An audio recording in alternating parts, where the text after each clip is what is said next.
The entirety of this generation wants to live life in the experiences of today versus worrying about planning for or delaying gratification. You said we were just trying to survive. And like the struggles that we had even growing up and early in marriage are very different than the struggles that they are having and experiencing. And I've learned to respect those because I'd be like, well, I was sounding like, well, back in my day, I used to walk 15 miles to school. You know what's funny? I just realized that is how we sounded to our youngest daughter. Welcome. This is For Better and Worth, the podcast where we don't believe you have to sacrifice your relationship while you grow and build your net worth. We are your hosts. I'm Chris. And I'm Erica Young, and we're so glad you're joining us today. All right, y'all, let's get into it. The For Better and Worth podcast is sponsored by American Heritage Credit Union, a not-for-profit credit union that helps you take control of your financial future. As a member of American Heritage, you're an owner. You'll be charged fewer fees, earn more in the form of dividends on your account, and have access to lower rates on loans. Whether your goal is to save for a down payment on a home, create an emergency fund, or build for the retirement you've always dreamed of, American Heritage has the products, resources, and solutions you need. After all, American Heritage is for the people, not for profit. So to learn more, go to ahcu.co/for better and worth. Hey babe, how you doing? I'm doing good. How are you? I'm doing great. You came home talking about, you spoke to your boss and you were like, I'm not ready to retire. And I'm just curious about this conversation. Well, it wasn't exactly like that. Okay. We were just together. We had, some business meetings, and I said something to the effect of, I'm starting to think about when do I want to retire. Mm-hmm. And her response was such that, whoa. When are you talking about retiring? And like you can't retire. And I was like, well, hold on. I can retire, but, I was thinking like 8 to 10 years or something like that, which I was talking to a friend, another colleague that I used to work with, and I said 8 to 10 years. He's like, what? That is forever. And I was like, well, I'm still at an age where, we're in that in between, it's kind of like we talked about the sandwich generations before, having adult children and raising your adult parents. And I still feel like raising your adult parents and having adult children instead of raising your adult children and having adult parents. I feel like we are raising adult parents in a lot of ways, and I said it right. We have adult children. Let's see if my parents feel the same way. Yeah, I feel like we are raising adult parents now because we got to tell them what to do and what not to do. And so yes, we are in the sandwich generation. Right. Yes. But I was like, I'm not there yet, but I need to be thinking about it. I feel like in the last year or two is the first time that we've actually really been thinking about it and trying to consider what would that look like. Yeah, I think it's weird. It's weird. I say that because we've been saving for retirement and we've hit fire, coast fire and things like that. But like to actually stop working, I was like, I don't know, I started to feel a certain way. I want to hear more about you feel a certain way. I don't know. It's like I have a fast pace, work environment and life. Work is a big piece of it. It doesn't define me by any means, but I enjoy what I do. I get to travel and I do a lot of different things, and like to remove that component from my life, I would definitely have to replace it with something. So I agree with that. I always think about like retirement isn't the time to figure out what you want to do. Mm-hmm. When you are going to retire, you need to have already figured that out in my mind, because then you need to start doing that. And you need to be doing that beforehand.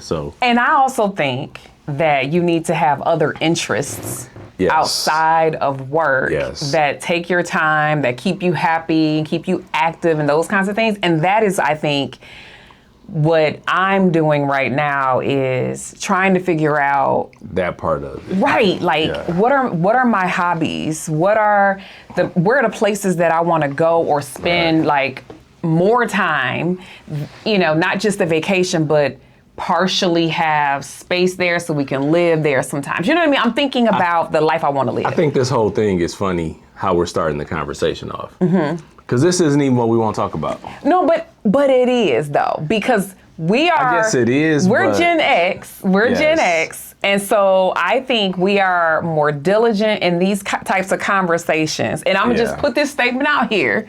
Okay, I will say it. Currently, we are more diligent about thinking about retirement and trying to be aggressive or intentional, maybe is a better word, towards saving for it than the generations behind us. I'm not going, we'll get to the one before us, but the generations after us do not approach this subject in the same way that we do. Yeah, that's for sure. That's for sure. So you were talking about, you came into my office and you said something. Yeah, well, I saw a news story and it talked about like soft saving. And I was like, man, literally the Gen Zers are all about soft saving and millennials. Yeah, and we talk so much about retirement and saving for your retirement, debt reduction, and I think all that stuff is important. But we also talk about progress over perfection, you know, and we talk about living life, you know, and enjoying life along the journey. So it's not just, you know, debt reduction, you know, retirement, even though you have to be diligent to accomplish those goals.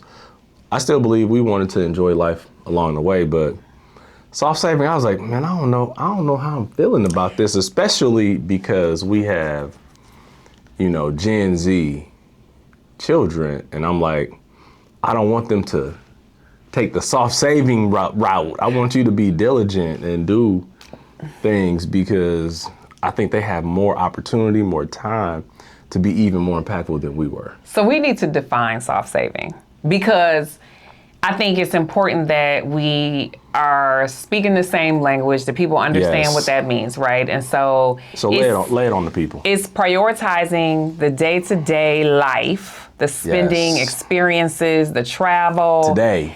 The mental well-being is very, very important to Gen Z. And so it's more of, like soft saving is what someone who's living a soft life might love, right?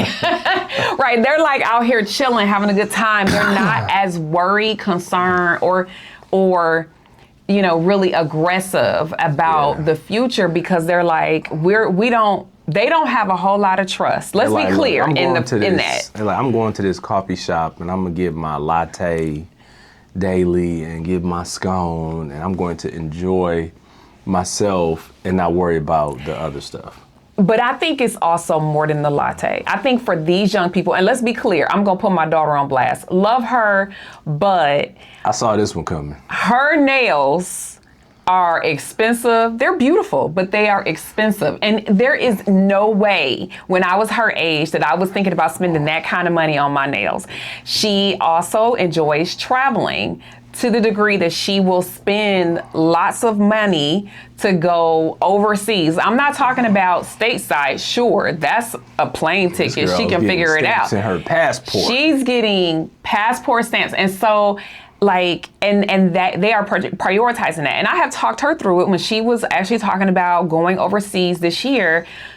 8 months ago, I talked to her and I said, talk me through what you're thinking, help me understand how you're gonna get there. She had a game plan. I think that's an operative thing though. She had a game plan. She did, but I was concerned. I'm not even gonna lie, like as a parent, and she's been out of our home. I thought you were about to say as a pastor.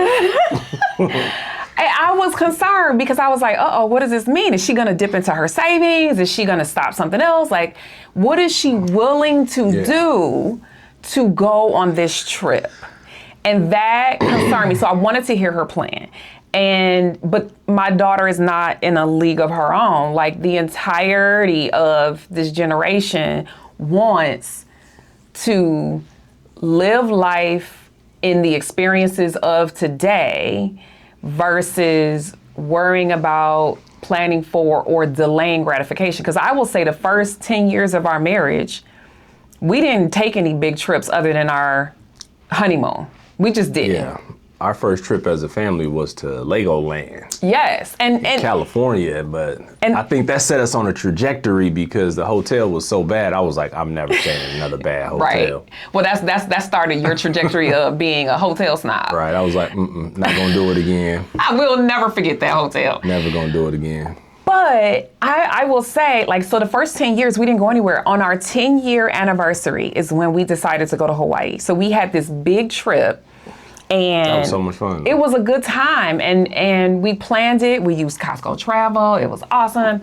So we saved money. But I will say that, like, I don't even think I was seeing it, like, I wasn't seeing it as a part of my reality. Like, oh, let me go. I want to go to these places when I was in my 20s. I was not like that. I was more like, okay, how do we survive? We're getting out of debt. We're having these babies. What do we do to live? I wasn't thinking about thriving. I think. Were you in the 20s? Our 20s were very different than the 20s of our children. Of our children? Yes. And I think it's different for a lot of young adults now, in that 20 to 30 range, because you said something. You said we were just trying to survive. Yeah. Like, we got married early. We got married, young. We had a lot of debt that we started out with. We accrued more debt, and so that created more pressure. We had to try and increase our incomes. And so if I fast forward and I think about, our kids who came out of college, started out with higher paying jobs, didn't have debt, didn't have car payments. They literally had different freedoms and flexibilities.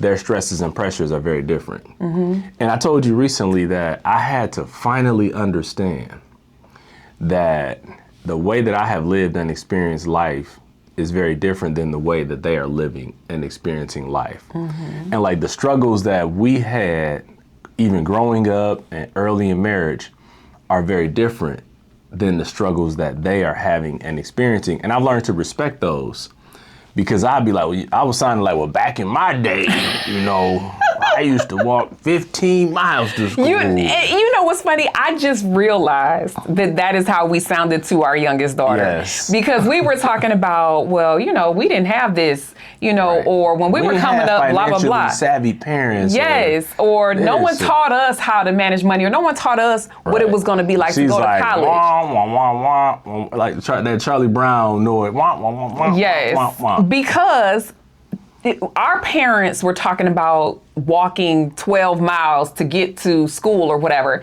but we're telling them about our own struggle story. Yeah. And it's the same message.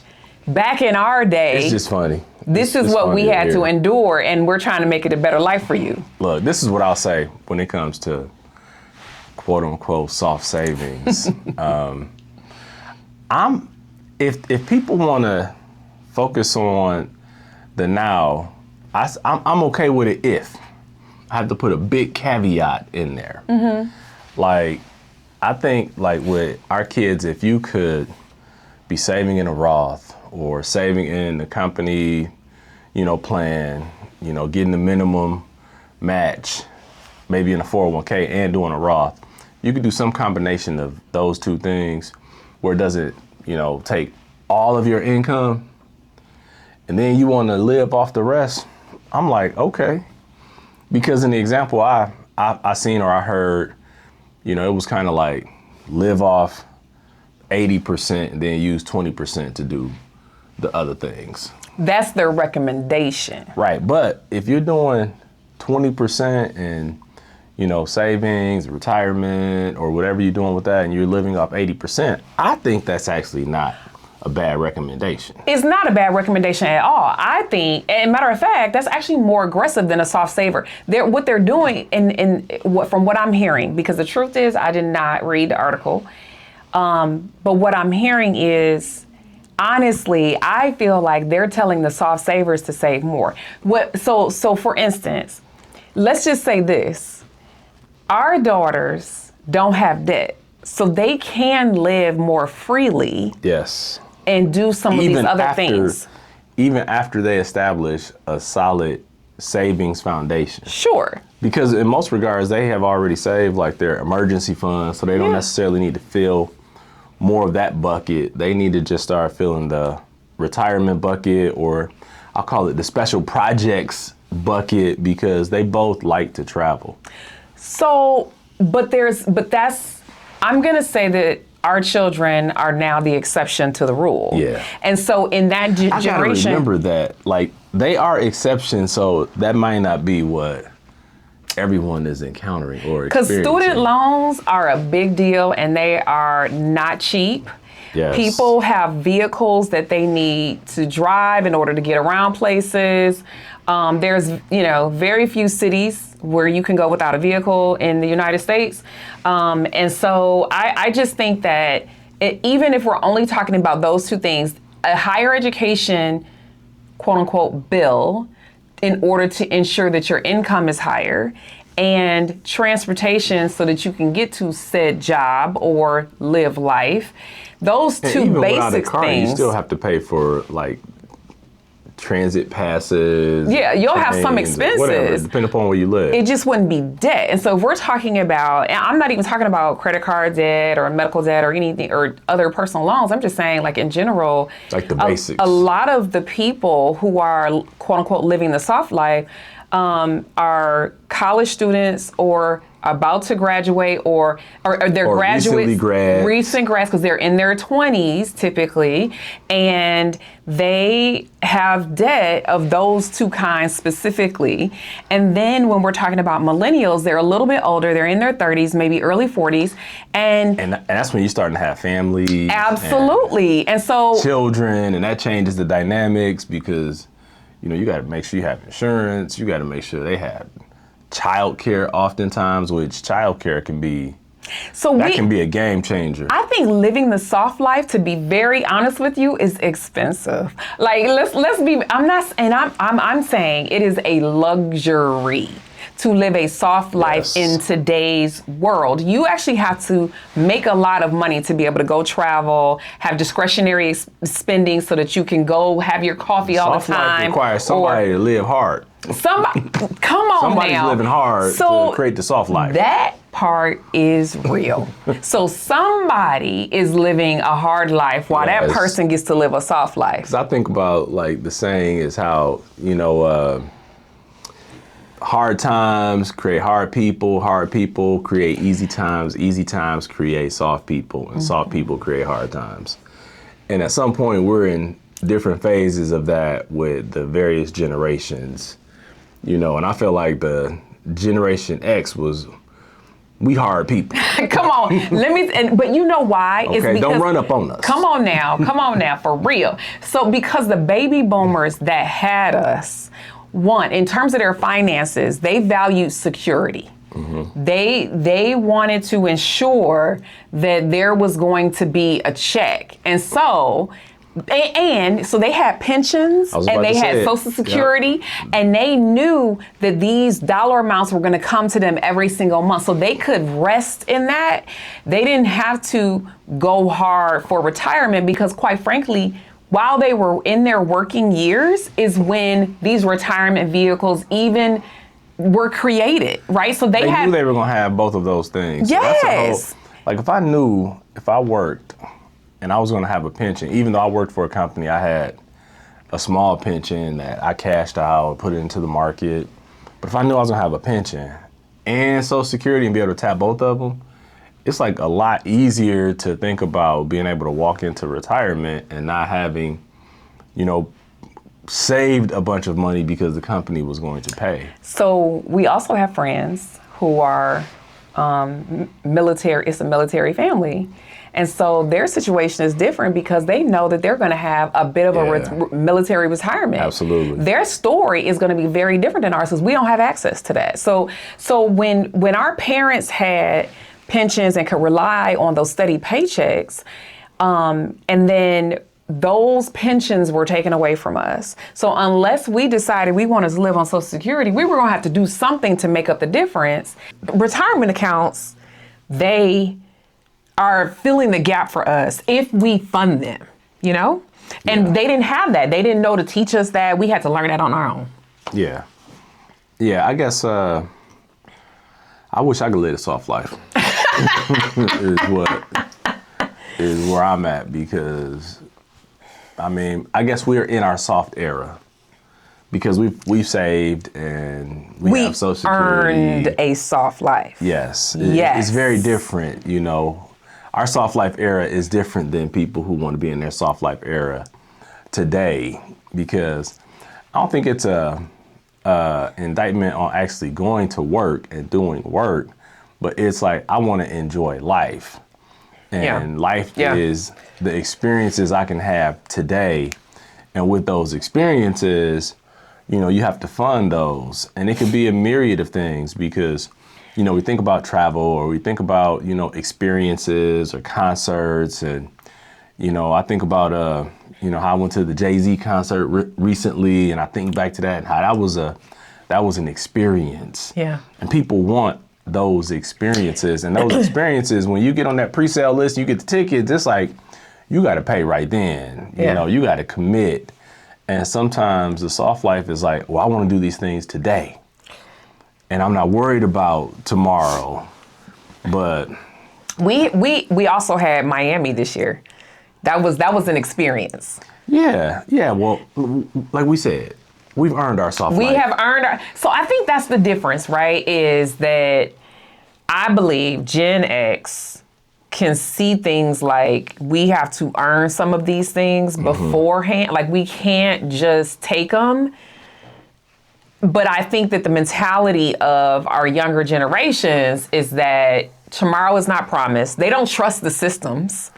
They are uncertain what is going to be there for them. So they're like, let me take it now. All I'm saying is don't be Gen Z and relying on Gen X inheritance for your future. Well, and I honestly feel like Gen X and baby boomers are supplementing the lives of millennials and Gen Z. Well, we know the largest transition of wealth is about to happen from baby boomers to the Generation X. Yeah, we're not getting any inheritance, you and I. Well, but somebody is. Yeah, but there's a lot of baby boomers out there that are going to be transitioning wealth to Generation X. And, you know, I think some of these soft lifers today, some of the Gen Z, may be feeling like, well, I'm going to get taken care of anyway because of my parents and their saving and whatever. But I hope that that's not the mentality that they're using,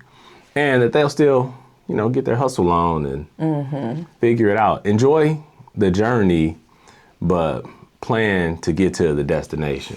So I feel like the difference in soft saving is in how much you're doing and what will it grow to, and is it enough? So I think what it is they don't particularly care to be aggressive with their numbers. And I honestly feel like to some degree, they're probably avoidant of looking at, is it going to be enough? Because in some regards, they don't care about those details as much as they care about the details of the experiences. So that's just my assessment. I could be wrong, but I just feel like, I'm coming from a place of our kids and some of the other research that I've done, but I do feel like it is less of a priority. I plan on doing my own independent research and study and asking more Gen Zers about their thoughts on this, and if they're planning to save for retirement or if they're just going to focus on living today. And I'll be interested to see the answers that come from that. But I'm all about enjoying life. And I know we've earned our soft life era, but even you are telling me, you know, well, you got to slow down, because I'm like, you doing the most. I'm out here. You are doing the most. I'm kind of living my life. I'm kind of glad that the next couple months are going to be not a whole lot of personal spending, and you got work commitments to be going out there too, instead of any personal travel we got to spend money on. Right. But I enjoy. I mean, obviously, it's we need to have fun, and I absolutely. appreciate. You can't just work and only work. You have to do other things and Yeah. make life meaningful. You know, while you plan and while you save and all that stuff. But I think one other thing I do want to say, though, one other part of the soft life, too, is the types of the careers that they want to go for. They are not as concerned about the advancement or even the salary or even. I don't know about that. I'm making a general statement. I'm not saying every person is like this. This is a general statement. As a generation, because if we say Gen X was hard, we know that there's some people who not that hard. Well, I will say, I think they want to enjoy what they do. That's what I mean. Earn more than just do and climb the ladder. Say that again. They want to enjoy, like, I was in a situation recently talking to a Gen Zer, and she has a great job, and she was saying how, well, I don't think this really aligns with, me and what I want to do and enjoy, but she wants to make money. She wants to make the same money or more, but do something I think that, I just love and enjoy this, whereas we just did what we had to do. So so let me alter my statement to say they're more willing to take a lesser paying job if it means they're more happy with their work. But they want a job that they enjoy and they expect to make good money from it. Yeah. Even though sometimes those positions, the ones that they're wanting, are not in fact going to pay them those bigger amounts. I think that they're willing to make some sacrifices for money or for their life that we were not thinking about. We were just thankful to have a daggone job. Well, I don't know. I think this is the thing that comes to my mind right now is to be continued. Well, I think it's a healthy debate. I do. I think it's a healthy debate. Here's I'm gonna get to my make it worth it. I feel like we have to do the best that we can with the cards that we have been dealt. Yes. And no matter what generation we are in, from here forward, there will not be pensions wide for everybody, right? There will be certain types of careers, military, certain types of careers where you can expect a pension. But if you can't expect a pension, I don't care what generation you are in, you are going to have to save and you are going to have to figure out, will it be enough? Right. That's it. Well, I think that's a very valid point. And I think my make it worth it for this would be, if you're going to live your soft life, at least do some thought around what the future will look like and what it will hold. And make some commitment. Mm-hmm. Like if it's, like I said earlier, just getting the company match and then putting money into a Roth, whether it's fully funded or not. Because you create both streams, tax free and tax deferred, which that will help. So if I'm not gonna put, a ton of my income away, but I'm gonna put the 5% match away and maybe, 5% into my Roth, and you're gonna live off the other 90. I think just set a minimum basis of what you're gonna commit to at minimum. So what I hear you saying is, don't just do nothing. Right, you gotta do something even in your soft life era. So don't be all the way soft. Right, be softish. There you go. Be adjacent. You know what I mean? So, but like I said, I think this is a little bit to be continued. I'll bet we'll continue to talk about this because we have. It's not gonna go away. No, it will not go away, and we also have kids for whom this applies. Yes. So, well, it was a good conversation. Yes. And until next time, we're out. Thank you for spending some of your time with us today. We appreciate all of your support, so be sure to subscribe, rate, and review us wherever you listen to this podcast. You can find us on Instagram at For Better and Worth. And sign up to receive our free guide, The 7 Reasons Your Money Relationship Isn't Working with Your Partner, on forbetterandworth.com. Until next time, we're out of here.